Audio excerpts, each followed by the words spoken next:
Well, hello, and welcome to the MilVet Podcast.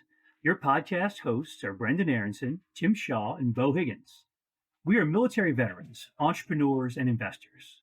But most importantly, we strive to empower military service members, veterans, and their families. We believe that all veterans deserve a career that fires them up, a career in which you can learn, you can earn, and you can build a world class network. On this podcast, we interview civilian and military veteran leaders who are incredible founders, writers, thinkers, and investors. My primary goal is to inspire you to achieve great things. Let's dive into today's episode. Well, hello, and welcome to another edition of the MilVet Podcast. I am your host, Beau Higgins, and I have the pleasure and honor of being joined today by my good friend, Nate Fick. And can't wait to dig into his story and transition story and some of the great things that he's been doing over the last 25 plus years since I've known him. For those of you that don't know about the MilVet provides an executive platform for veterans that want to get into the private equity and venture capital space. If you want to learn more, go to themilvet.org, check out job openings, check out our podcast, check out our events that are coming out there. Great tool and great resource to learn more about private equity and venture capital if you're interested in getting in there. So check that out. But today, thanks for joining us on the podcast, and great to have you here, Nate. Would love to hear a little bit about what are you doing these days, Nate. It's been a while since we've talked, and love to hear what you're doing right now. Good to see you, Beau. Thanks for having me on. I think the answer for me is 2025 is a year to take a knee and drink water. I left government in January. I was serving back at the State Department, and my wife and I decided to pull our kids out of school, and we spent 6 months traveling around the world as a family. We just got home a couple of weeks ago, and I'm flipping over rocks and starting to think through the next thing. That sounds like a pretty good deal to take 6 months off and travel the world and with the kids. Pretty good opportunity, obviously. And now I think that's always a good chance to have that opportunity to take a knee, drink water, and figure out what's next. But I really want to dig back into, how you got to where you are now. We obviously met about 25 years ago in the Marine Corps. But I'm curious, even before, your Marine Corps career started, I know you're a Dartmouth grad. I know from talking to you, there's not a lot of Dartmouth grads that joined the Marine Corps. It's probably very few. What was your inspiration to go into the Marine Corps? You probably told me in the past, but I can't remember. It seems like an interesting spot to get from college into the Marine Corps. So what was your inspiration to do that? I think it was a couple things, Beau. I had a little bit of family history in the military. My grandfather had been a naval officer in World War II. He was wounded by a Japanese kamikaze in June of 45 during the Okinawa campaign. And that experience, stayed with him for life. My father served in the Army in the late 1960s. So it had always been kind of part of the discussion in our family. And then when I was in college, I went to a talk one night at Dartmouth by Tom Ricks. You may remember Tom was the Wall Street Journal's Pentagon correspondent at the time. I think he later was the Washington Post Pentagon correspondent. And he had written a book called Making the Corps, where he follows a platoon through boot camp at Parris Island. And he gave this incredible talk about the Marine Corps, its culture, how it takes American citizens from every walk of life and turns them into Marines. And I think at the end of his talk, I was pretty certain in my own head that I wanted to be a part of that. That's pretty sweet. And again, it's great. I think most or many of the guests that I talk to have some type of a family connection, to join the military, but to have some kind of a trigger event of have someone saying, okay, I want to see if I can do this too, or have some inspiration. It is pretty sweet to do that. Did you know the Marine Corps was the only way to go for you? I mean, when you heard that talk? So it's funny. I skipped over a missing piece. I sort of grew up with the family history. And then in college, I had that experience with Tom. But when I was in high school, I went to a Jesuit boys' school in Baltimore. And one day in high school, we had military recruiter day. And I remember sitting in the bleachers in the school gym as an Army recruiter and then an Air Force recruiter and a Navy recruiter went up to the podium, and they all talked about benefits. They talked about skills training. They talked about money for college. They all talked about what they could do for us. And then a Marine in his blues walks up to the podium and he says, come talk to me if you think you have what it takes, but we don't promise you anything. And, you're a 17, 18-year-old guy, that message, that's a pretty smart recruiting pitch. I love it. I didn't know that. I was a Jesuit high school guy in New Orleans. Although I was actually in our Marine Corps JROTC in high school, but I was horrible. Like, they basically kicked me out. So my experience in my Marine Corps JROTC did not portend greatness. Not that I was great in the Marine Corps, but I was actually asked to leave. So kind of the opposite experience of that. But well, glad you chose to join the Corps. And did you know you wanted to be a grunt from like day one, or was that kind of your mindset when you joined the Marine Corps? Yeah, it was. I thought, the heart of the Marine Corps is the infantry. Every organization has its supported unit and its supporting units. And in the Marine Corps, everything exists to support the young Marine rifleman holding a rifle. And I wanted to be a part of that. So I knew from the time I showed up at the basic school that I wanted to be an infantry officer. I had the good fortune then to get to go to IOC and be a platoon commander in the fleet. But I was pretty certain from day one that that's where I wanted to be. That's awesome. And that's where, our paths crossed pretty soon after that on 15th Mu. And again, I think, my favorite time in the Marine Corps, certainly in my 25-year career, was that time when 9/11 happened and we were in Australia and the wheels were set in motion to head to Afghanistan. But I'd love to hear. I assume it was one of your highlights too. I think for a very seminal moment for all of us in America. But what was your highlights of your time in the Marine Corps, your memories of maybe the experience that kind of shaped your Marine Corps career? Yeah, I'm drinking this morning out of my LPD-8 USS Dubuque coffee mug here. Awesome. A tribute to that 15th Mu, Beau.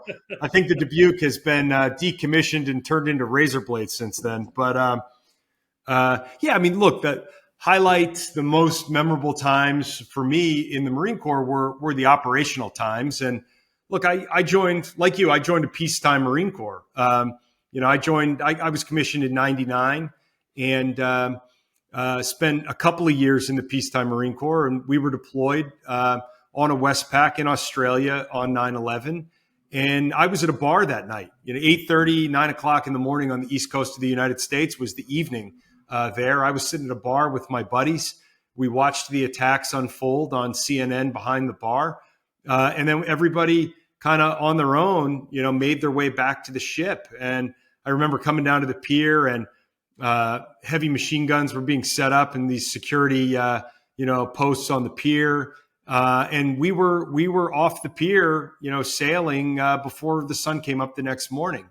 And then, had the privilege. And I did feel like it was a privilege to do something, at that moment in history where, I think every American felt angry. Every American felt, nervous or scared or affected, and we were the happy few that actually had the chance to do something about it. No, it's I felt the same way, obviously, and I had actually played a rugby match that evening in Australia, and we were celebrating at the bar the same thing, with a bunch of Australian buddies of mine, our counterparts of ours, and to watch that happening back on ship, and then it was just the uncertainty, right? We were back on the ship and trying to figure out what next. I think one of the missing parts that very few people know about was that although we did make it in Afghanistan, we had a quick detour into East Timor, which I always laugh about because, again, it's one of those things that it gets lost in the bigness of what was going on in Afghanistan. But it took a while for the U.S. to figure out what our response was going to be. And people were pretty confused for a while of who did what we were going to do. We're like, all right, well, while we figure it out, we have this humanitarian mission for you in East Timor. What did you do in East Timor? Did you have to drop off thigh masters, or what was your Yeah, exactly. Yes. I was I had a weapons platoon at the time, so I was the fire support team leader for Bravo Company, 1st Battalion, 1st Marines, and my artillery FO counterpart Jim Beal and I went ashore into East Timor with a whole pile of radios, and we were like the coordination center for a bunch of helicopters coming back and forth and dropping stuff off, and yeah, it was a weird time. I mean, again, like we were off the pier on September 12th. The air campaign started in Afghanistan on October 7th. And we had had combat search and rescue set up in Pakistan by then, but there were like a few weeks in between where, we had this Marine Expeditionary Unit that had to get from Australia up to the North Arabian Sea and had already planned to go to East Timor along the way. That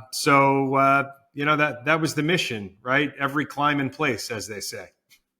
No doubt. No, it was just kind of it was just weird because you knew you were going there, but just like, all right, well, we'll do this thing, and dropping off all these supplies. We had all these churches had given us like books and just random stuff. That was like, okay, let's get this going. Let's really go where we got to go.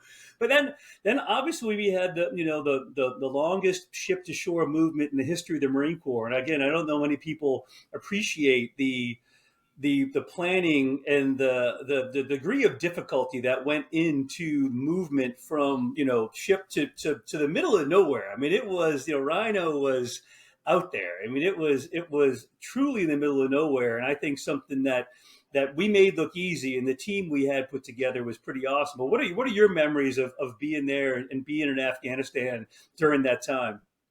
Yeah, just the incredible contrast of going from the warm, familiar wardroom on the ship, and then a couple hours later, you're 500 miles inland, 600 miles inland at a desert airfield in the middle of nowhere in southern Afghanistan on a cold, November, December night, and the air is so clear, and there are no lights for probably 100 miles in every direction. And I remember us watching stars as they rose, as they crossed the horizon, and thinking they were headlights in the distance or fires or something, and they were just stars rising. And then, we settled into kind of a rhythm there, and would get resupplied at night. And I had some buddies who were in the C-130 community at that point. And I know some of the flights were Marine C-130s that would come up from Sheikh Issa Air Base in Bahrain. And they would grab pizzas for us at Sheikh Issa and then stack them on the radio console in the C-130 because the radios would keep the pizzas warm, and deliver hot pizza in Afghanistan a couple hours later. So that was memorable. Yeah, it was an amazing time. And I think to your point before, it was one of those things where you knew the whole country was behind you. There were so few of us that were in country at that point in time. I mean, it was just the sense of patriotism. There was nothing like it. I mean, again, as a guy that did 3 tours in Iraq and 3 tours in Afghanistan and Somalia and Bosnia, that just stands out to a time where you just knew you were doing the right thing for the right reasons, and the whole country was there behind you. And again, to me, it was the pinnacle of just like, man, this is what it's all about. And you had the whole united country behind you. And again, and the mission was spot on. We did some great things, and I'll never forget it. Again, it was, and then but also some funny memories of having a USO show roll in at Christmas time, and having Wayne Newton there. Yeah. It's just you're in the middle of the desert in Afghanistan, and then Wayne Newton comes in, and the Dallas Cowboys cheerleaders. That's right. Something not right about this, right? I mean, yeah. It just seems crazy, but I don't know. You have to laugh or cry, I guess. I don't know. No, it's true. And then, like you, I mean, I stayed in for a while after that and went to Iraq, and things became more complicated. But yeah, that deployment to Afghanistan in 0102 was it was a special time to be in the Marine Corps for sure. No doubt about it. No doubt about it. And then, well, and certainly you stayed in after that and did another run into Iraq, and it's different, not bad, not good, just different. I think because there's more command and control, more structured. And any highlights, or I mean, what would you, I mean, anything? I mean, compare and contrast the two, good, bad, different. I mean, yeah, I'm just curious about your take between the two missions there. So my commanding officer, my company commander in Afghanistan, went over to First Recon Battalion as the S3, as the operations officer, during that brief window between the initial deployment in Afghanistan and then the kickoff of the Iraq War in March of 2003. And he asked me to come with him as a platoon commander. So I spent a lot of that time in between going to school. I went to the basic reconnaissance course, and I went to SEER school and airborne school and a bunch of other things. And then had a recon platoon in the run up to the war in Iraq. And we were mounted in Humvees. You know, it was like the old long range desert group in World War II. I mean, it was a bunch of Humvees with up mounted 50 cals and Mark 19 grenade launchers. And we had a very traditional, like, forward reconnaissance and screening mission for General Mattis and the 1st Marine Division. I think this is hard to believe, even how much things changed in Iraq from the initial part of the war to what it turned into, because it was very much a conventional, process of the march up was a conventional war, and that obviously changed dramatically into a coin or into an insurgency, soon after that. But it was interesting that the way we planned it and what it became years after that. But obviously a very effective. It worked. I mean, y'all did a great job. And how much longer did you stay in after that? How much longer were you in the Marine Corps post Iraq? I was I was on terminal leave and out of the Corps by the end of 2003, beginning of 2004. I went back to school starting in the summer of 2004. God, and did you know when you joined you only wanted to do like one tour? Did you kind of already know you wanted to? What was your thought process on transition? Like, when did you kind of make the call that you had enough, or what was that thought process for you? Yeah, I knew when I joined I wanted to be in the infantry. I had no idea how long I wanted to stay in. I didn't know if I was going to be 4 years or 40 years. And I think just the way world events unfolded, 9/11, Afghanistan, Iraq, our generation of Marines got to do more operationally than anybody since the Vietnam generation, And so I guess I felt by the time I was a very junior captain, I kind of had a lot of operational experience and loved it, and realized there were other things I wanted to do in life too. And the Marine Corps needs good Marines. The Marine Corps also needs good alums, and I think the Marine Corps is really good at creating good, loyal, lifelong Marines. And so I decided to make the transition. I think not for any reason except like I wanted to do a bunch of different things in my life. And I felt like because of the timing, I'd gotten to do a ton of stuff in the Marine Corps.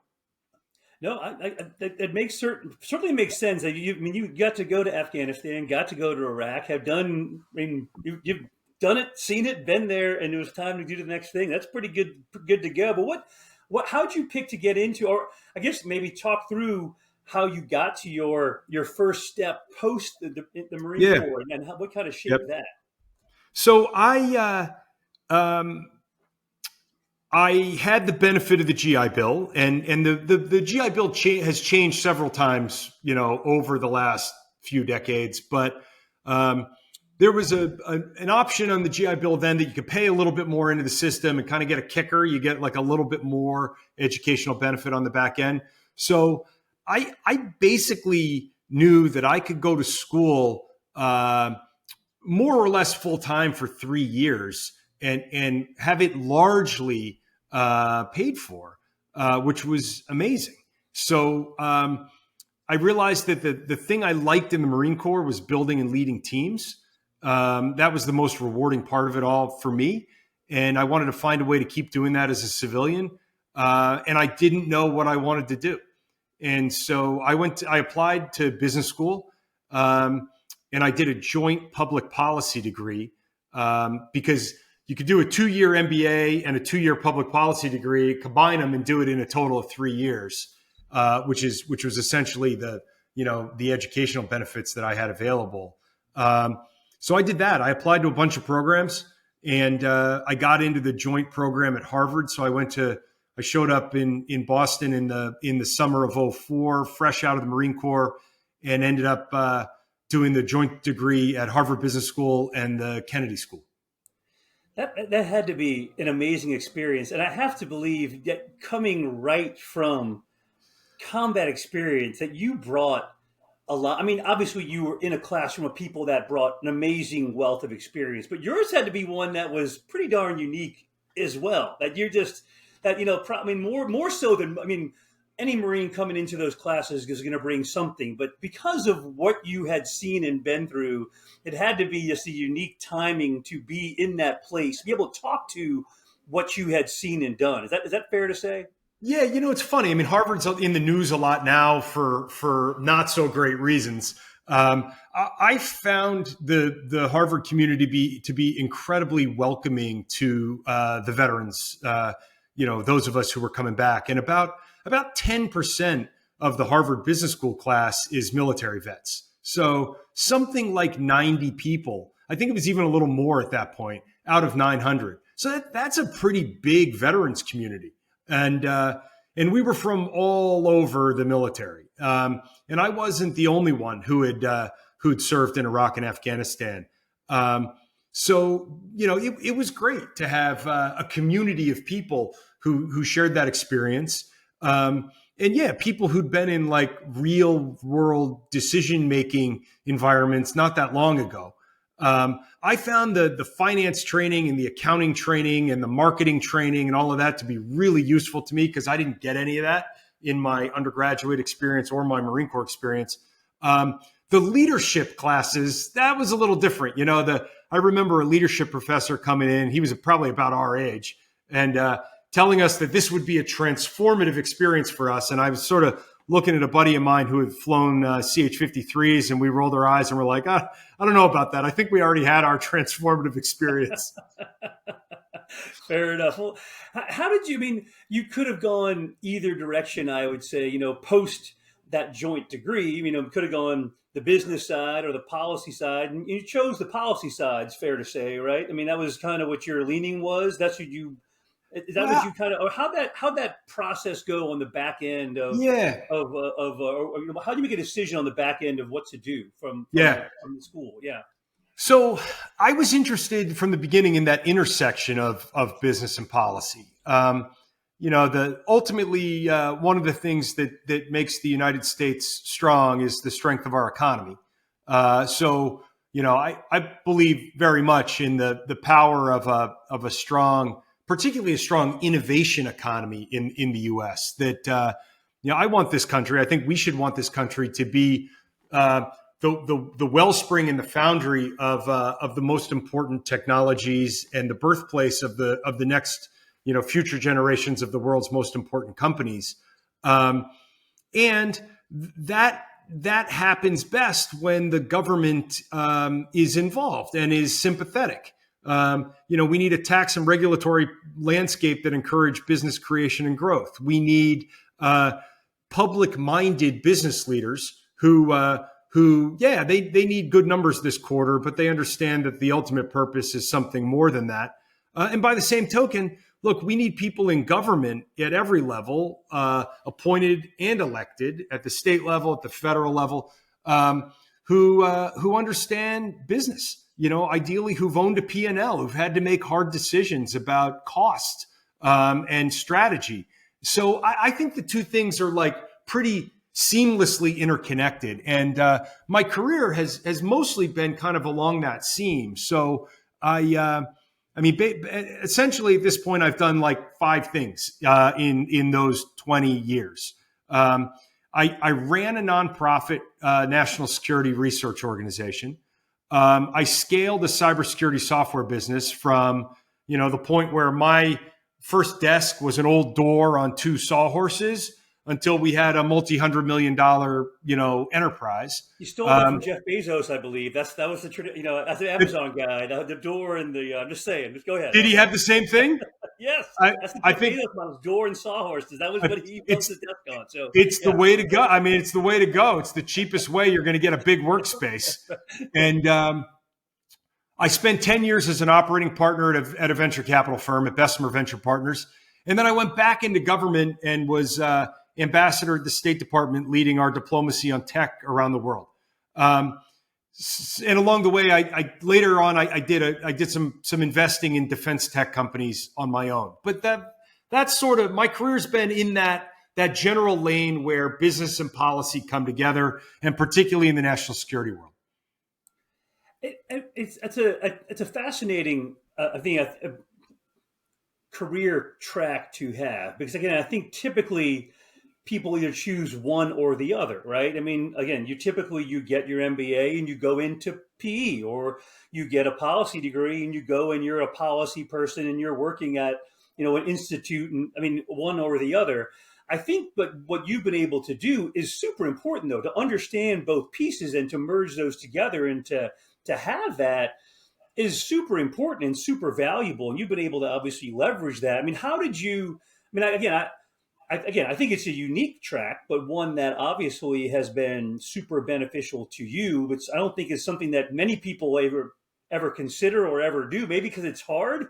Maybe because I don't know. It's different. It is unique. I mean, I would say that. Yeah, it's different. I mean, look, I don't know. These things, in my view, my career at least, and it probably is true of most careers, they only make sense in hindsight. Like when you look backwards, you can sort of link all the pieces together in a narrative that makes it all seem like a natural progression. But I think when we're all living our lives and careers looking forward, you're sort of the proverbial person in the dark. You're kind of grasping forward, trying to figure out the next thing. So only in hindsight does it all connect together and make sense. Lived forward, it was a little bit more, emergent. Always trying to figure out kind of, well, okay, what do I want to do next? And I mean, I'm at one of those points right now where, the transitions, just like in a raid, like in a Marine Corps raid, the transitions are the moments of maximum danger, but also maximum opportunity. When you're riding along on the helicopter, not much goes on. When you're landing in the LZ, that's where things get interesting. When you're, standing outside the building, maybe not much goes on. When you're going through the door, things get interesting. So the transitions are these moments of like max opportunity and max risk. And I think, something that I tell people when they're thinking about their own careers is really pay special attention to the transitions. No, 100%. That's great advice for sure. But do you have anything? It's like if you look back on your career, I mean, what are some of the things that if you knew now what if you knew something then, what would you have done differently if you could have? Maybe nothing, but I'm curious, like what would you have focused more on, done differently, and maybe nothing. I mean, your career is kind of unique, but is there something you would have like, that was one of the things I wish I would have thought about more or done differently? Yeah, I mean, look, there are companies that I almost went to work at where like I could have been long retired by now, or private investments. The list of companies that I passed on investing in is like a who's who of great global technology businesses now. So like I made tons of mistakes, but I think one of the things that I'm not going to say I got it right, because this was more like a lot of good luck, but something that I think people need to be very deliberate about is when you go into a job interview, often, especially earlier in your career, or maybe as a military person getting out, and you're not really confident yet in the private sector, you haven't found your footing in the private sector, it's easy to look at those job interviews as a one-way street. It's like, you are being interviewed for a job and you're sort of the dancing monkey trying to get the job. And something I tell people all the time now is really treat those interviews as a two-way street. You're interviewing your future boss as much as he or she is interviewing you, because the most important people in your career are going to be those people you work for, especially early on. They're going to be your primary mentors. They're going to show you and teach you, by the power of their example, positively or negatively, what to do and not do. And they're going to open doors and create opportunities for you. So I benefited starting in the Marine Corps with terrific bosses. And, I think something that most people need to think more about, and I need to think about now also as I look forward, is hiring my boss just as much as my boss is hiring me. No, that is, I think, great insight. And that I think the idea of having mentors and being a mentor as well. I think there's it goes both ways, right? It's sending the elevator back down as much as it is having someone have given you the elevator up is part of where we are in this part of our lives, right? I mean, do you mind sharing, folks, anyone that was in particular a mentor or two of yours that helped you kind of navigate that at points in time? Yeah, absolutely. So I'll start with my first skipper in the Marine Corps, a guy named Rich Whitmer, who was the commanding officer of Bravo 11, Mustang, a former enlisted guy, commissioned, and just a fantastic leader. And I remember asking him once about his leadership philosophy. I mean, we would follow him. The Marines who served under him would follow him and did follow him through the gates of hell. And we asked him why. Like, what is it that you're doing that makes us all like willing to do this? And he thought about it for a little while, and he said that his approach to leadership was officers eat last. Very simple, servant leadership model that rank means responsibility, not privilege. He was the guy who carried more weight, ate less food, drank less water, slept less, exposed himself to more danger. And I think that servant leader philosophy is really an important one. And it's one that I tried to carry with me. Fast forward maybe 15 years, and I had the great good fortune to have a board chairman at my company, a very experienced entrepreneur and investor named Chris Darby. And Chris was the CEO for many years of Incutel, the intelligence community's strategic investment office. And the thing that Chris taught me is be clinical. It's easy running an early to growth stage business where the highs are high and the lows are low. And, one day you think you're going to conquer the world, and the next day you think you're going out of business, and there are fires burning everywhere all the time. And it's just always a crisis. And Chris was so measured, I never saw his heart rate get up. And, in all of my communications with my board, with employees, with investors, with the press, Chris just would say, Nate, be clinical. If you're feeling really good, bring it down a bit. If you're feeling really bad, bring it up a bit. Just maintain an even strain. And that was invaluable mentorship for me. Oh, that's great. And I love both of those. I mean, the Marine Corps piece of it, I probably have heard more, where the be clinical piece, I've really never heard that said that way, but I love that just because everybody's watching you. And if you're freaking out, your people are, right? And if you're low, they're going to be low. If you're too high, they get high. And so I love the idea of just being that smooth ship all the time, that other people will, obviously they're always watching you, and if you're that guy, they're going to have that same attitude, and it just bubbles on. So I love that advice. What would you say? I mean, I do want to focus a little bit on your time in the PE venture capital-ish space. I mean, how did you, can you pivot it? I mean, obviously you you did go back and forth from more policy focus to the PE side of things. How'd you decide where to, or did you get recruited into that, or how'd you kind of make your first jump into that space fully? What was that move for you like? Yeah, I had a section mate in business school, a guy named Ethan Kurzweil, who had come from Bessemer Ventures, and after getting his MBA was going back to Bessemer Ventures. And Ethan introduced me to some of the partners at Bessemer when the Bessemer team was early in the process of building out an investment thesis, a roadmap in call it dual use tech or national security tech, what sort of has become defense tech. But it was pretty broad. It included things like cyber and satellites, and sort of next gen space launch, technologies with national security applications.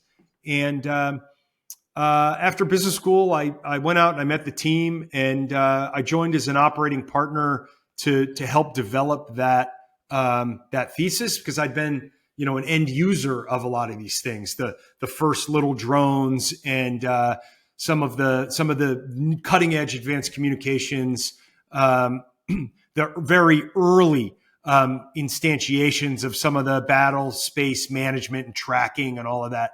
And I loved it. I mean, again, it kind of got back to my, what I liked in the Marine Corps was building and leading teams in a context where there's a mission that matters.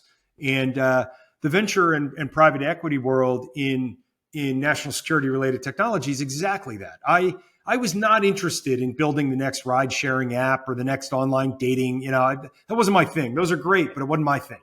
And so I really enjoyed working with an early stage venture capital team on that kind of roadmap. And that's how I ended up then running one of the companies in our portfolio, Endgame, which was an endpoint cybersecurity company.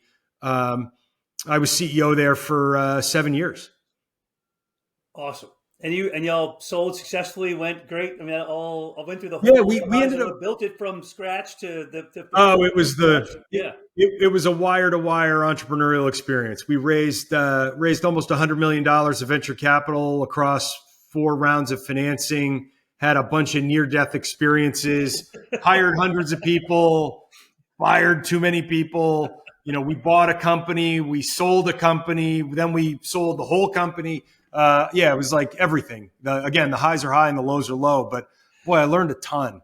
And one of the things I really kind of took from that, and maybe just a piece of counsel for veterans interested in the venture and private equity world.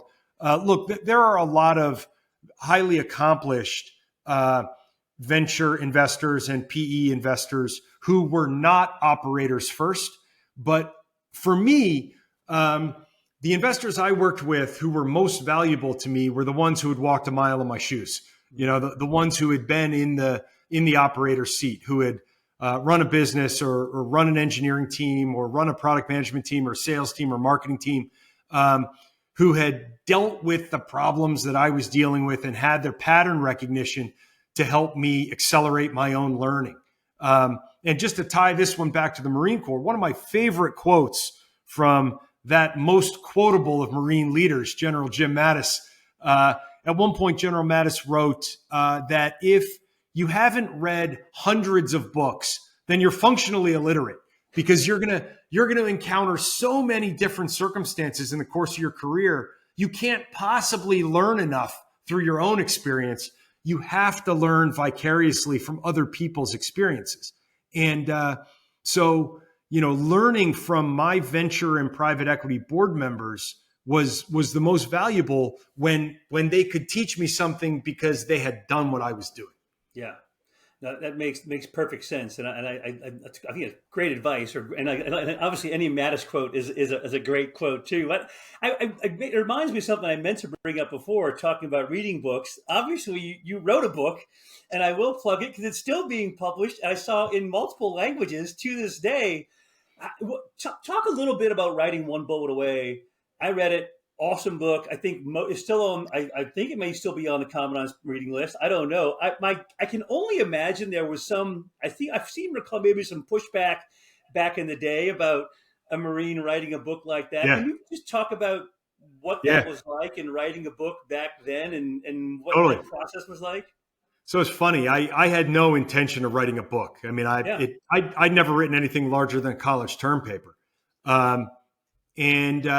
And then again, just by virtue of like timing and circumstance, I ended up leading one of the first American units to go into Afghanistan, one of the first American units to go into Iraq. And I felt like, I got out of the Marines and all of a sudden I'm in this sort of, just like the normal world, and hearing about everything that's happening in the wars, but at the level of the general officer or the civilian policymaker. And there just wasn't anything out there at that point. at the level of kind of the junior participant. Now there's tons of stuff, but then there wasn't. And I wanted to tell that story, and it not in any political way. It was like never anything about the justness of this or that. It was just, what was it like to be kind of in the trenches as a young Marine? And yeah, in the beginning, there was a little bit of pushback in some places. I think the Marine Corps is a tribe, right? You go outside the tribe, and there's always a little bit of skepticism. But then General Mattis, who at that point was the commander of Marine forces in CENTCOM, made it required reading for every Marine officer deploying to CENTCOM. And after he did that, all that criticism melted away, and it ended up on the commandant's list and won an award from the Marine Corps Heritage Foundation.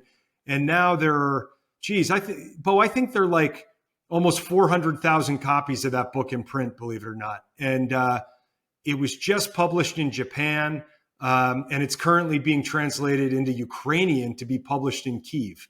So it sort of took on a life of its own over the last 20 years. That is amazing. And it's just the impact of that is huge. I mean, and you still get people that reach out to you about it. I mean, that's like a whole separate chapter of your life. So it seems like a long time ago, but it's still living and breathing, Yeah, all the time. I mean, some folks in my family went to a sailing camp at the Naval Academy, and I was there with them, and I walked into the bookstore in Annapolis, and boom, there it is, on the shelf. And it was required reading for a whole incoming freshman class at Stanford. And it's taught in a bunch of classes in a bunch of schools. And so I there's like this steady sort of, stream of people reaching out to me. And I do my best to respond, and I sometimes fail at that. But yes, it's incredibly gratifying. People still read it. That's awesome. Well, congrats on that. And I love that it's still having that impact. That's pretty amazing. Maybe another book in you. We'll see. You never know. Never know. Nothing percolating right now, but you never know. Fair enough. All right. So let's go back where we were. So you finish up at Endgame. You moved into another PE or VC-backed venture from there, right? Was it related tech? Is that fair to say? Yeah. So as the Endgame business grew, we ended up with we had a software product, and then we had a implementation services team. But as the product became more mature and kind of AI and machine learning began to make these products easier to use, there was sort of a user experience revolution about 10 years ago, really driven, I think, by Apple and the iPhone, and this idea that consumer tech is becoming easier to use. Enterprise tech has to do the same. As our software product became that intuitive and that easy to use, the services business became less connected to the software product. So we sold the services business to Accenture in 2016, and then sold the software products business to Elastic, the enterprise search company, in 2019. And I ended up leading Elastic's information security business, which was built around Endgame, from 2019 to 2022 for 3 years before I went into the State Department. Got it. Okay. All right. That's a pretty good run in that space. And then you kind of pivoted back into more of the policy focused side of the house again, right? So again, it kind of shows you the back and forth. I mean, very related, but not purely in that space. Exactly. Right? So, yeah. And how did you? I know the title was you were the ambassador at large. I'm going to get it wrong. Digital policy and security. What was that? Ambassador at large for cyberspace and digital policy. So I was basically an assistant secretary of state. I ran a bureau at the State Department. Like my peers were the other assistant secretaries. They gave me the title of ambassador. A lot of the work was outside the country. And we did, my office led incident response when our allies suffered big cyber attacks. We helped build out a lot of trusted digital infrastructure all over the world, undersea cable, for instance, across the Pacific, throughout the Central and South Pacific, really kind of to compete with and push back on Chinese infrastructure development in that part of the world. And then we also had the emerging tech portfolio. So ChatGPT was released in November of 2022 while I was in the job. And we had to come up with what's the U.S. approach diplomatically and internationally in the era of AI. So it was a very diverse portfolio. Do you get? I'm just curious how that. Would you get recruited into a job like that? Do you apply for it? Like how does something like that happen? So I was totally naive. I was skiing with my wife and my kids and got a message that the Secretary of State wanted to talk. I did not know the Secretary of State. But when you get that message, you take the call. So I got on the phone and our video call, and Secretary Blinken said, "Hey, we're building out this new team." You know, he had a lot of personal conviction that that technology. You know, the Mark Andreessen, the great investor, famously said, "Software is eating the world," and he meant software is changing everything that we do. And Secretary Blinken's view was technology is eating foreign policy. Like every aspect of our foreign policy is increasingly dependent upon tech. And he really believed strongly that the U.S. needed to up its diplomatic game in that area. And he was looking for somebody to build and lead the team. And his ideal candidate would have both a public and private sector background. So he asked me to throw my hat in the ring. I said yes on the phone. He said, maybe you should talk to your wife first. I said, she'll understand and support this one. And so then I had to spend like a year going through the Senate confirmation process. But Beau, it was like that. It was like a bolt from the blue, not something you can plan. That's crazy. And again, it's just such a dovetailing of everything you did, right? I mean, if you wanted to be in the business and the policy space out of the Marine Corps, have done both those things, have been in that. It's amazing how that job seems like they wrote the job description for you in some ways. I mean, it's pretty funny. I mean, it's funny you say that because fascinating. That's why I said yes so quickly, because every now and then in life, maybe something comes along that feels like it was custom made for you, even though it wasn't. And this was just such a perfect fit for me at that point that, look, it was a real privilege. I mean, we talked earlier about how good it felt to wear the Marine Corps uniform, on and after 9/11. As a mid-career professional who at that point had spent like almost 20 years in the private sector, the chance to go back into government service, get your photo taken with the flag behind you and go out and represent the United States and sit at a table with the, United States of America placard in front of you. That felt really, really good. And I can't recommend it highly enough for anybody who is spending time in the private sector. If you have the opportunity to go back and do something in government, you're not going to regret it. That's awesome. No, that's a great endorsement for it, because again, I think there's, I don't know. I mean, a lot of folks that are just maybe a negative or connotations of going back or being in that sector these days for whatever side of the fence you're on. I don't know. That's not important, but I love to hear that. And I think, all of us, we've served in the military, which apolitical, but hopefully apolitical. Yeah. Again, I certainly feel that we all have a need or an obligation to give back in some way. And again, I think it's part of my Jesuit background as well, of being the man for others. You find exactly ways to give back where you can, right? So you're here. Exactly right. Ingrained in my upbringing for sure. And look, the news cycle is dominated by the political layer that is sort of right at the top of these institutions, but beneath that, you've got, a whole 30-year generation of military officers, a 30-year generation of foreign service officers, 30-year generation of intelligence officers who are kind of doing the work day in and day out. And getting back and working with those people is really gratifying. And there's nothing political about it. It's a chance to do something on behalf of the United States. No doubt about it. Well, this has been, Nate, I can't thank you enough for the time today. And it's been great on a personal level to catch up with you and hear about your journey. Some of it I knew about, but I've learned a ton as well. I thank you. I thank you for your service not only the Marine Corps, to go back and serve our country.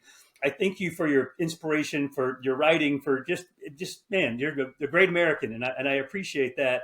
Before we close, I'll give you kind of the last words, and the show obviously, or the podcast is focused, primarily on veterans that are looking to get into the PE and VC space. Any thoughts or words of wisdom for folks that want to make that jump into that space, the things they could do, things they could read, you kind of a few minutes on maybe, what you would recommend for folks that want to get into that world.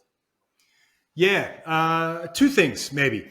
I was just reading about a Marine officer who was killed on Guadalcanal in 1942. His name was George Meade. And he was buried in an improvised grave with a mess tin headstone. And his buddies had hammered into the mess tin his name, and then it said, "A leader of men, God bless him." And it got me thinking. I think that the thing that people getting out of the military bring to any job is that they've been leaders of men and women and have done it for real. So look, if you don't know how to do a discounted cash flow, or you don't know how to use Excel, don't worry about it. That stuff's pretty easy to learn. But getting that real leadership experience is hard. And so you've done the hard part. And then in any of these organizations, I don't think there's a special genius. I really don't. I think it boils down to some very simple things that we can all do. Show up, do a little bit more than is expected of you all the time, and follow through. And these are things that are kind of ingrained in military training and experience. And so, that's my advice. You're all leaders of men and women. The keys to success are as simple as showing up, doing more than is expected, and following through. And you will learn the technical side of it. Man, that is some great advice to close this thing out. Thank you again, Nate, for the time today. I can't wait to see what the next chapter holds in store for you. Good luck, and hope our paths cross again soon. Appreciate it. Oh, it's great being with you. Thank you. Hurrah.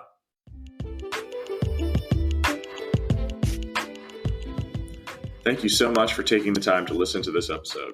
For more content, follow us on Instagram @TheMilitaryVet or on LinkedIn. Join us at an upcoming event or learn more on our website, TheMilVet.org. Feel free to email us directly at leadership@TheMilVet.org. Thank you so much and take care.